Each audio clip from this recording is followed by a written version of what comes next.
छान अशी आपली ही पाटवडी झालेली आहे. पण पाटवडीसाठी जे पीठ तयार करून घेतलेलं आणि पाटवडीच्या वड्या बनवलेल्या, तर कढईला असं ते पीठ जे आहे ते चिटकतं. त्याच्यामध्ये मी मगाशी आता 1 ग्लास पाणी टाकलेलं होतं बघा. आता याचा मी छान असा रस्सा बनवून दाखवते. इथे मी रस्सा बनवण्यासाठी 2 कांदे, थोडीशी लसूण घेतलेला, आलं घेतलेलं आणि त्याची मी आता ही पेस्ट केलेली आहे रश्श्यासाठी. जिरे मोहरी टाकूया, थोडासा हिंग टाकूया. आपण जे वाटण बनवलेलं ते आता मी याच्यामध्ये टाकते. थोडीशी हळद टाकलेली आहे, 1 चमचा गरम मसाला टाकलेला आहे, 1 चमचा लाल तिखट टाकलेलं आहे आणि थोडीशी धना पावडर टाकलेली आहे. आणि चवीनुसार आपल्याला त्याच्यामध्ये मीठ टाकायचं आहे आणि त्याच्यामध्ये आता हे मी पाणी ओतणार आहे. छान असं आपल्या रश्श्याला तरी आलेली आहे.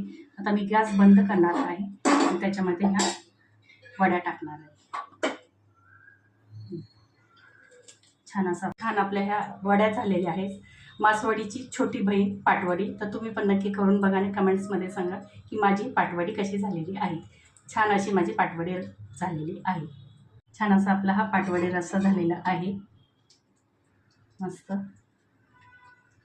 छान आपला पाटवडीचा रस्सा आणि पाटवडी झालेली आहे.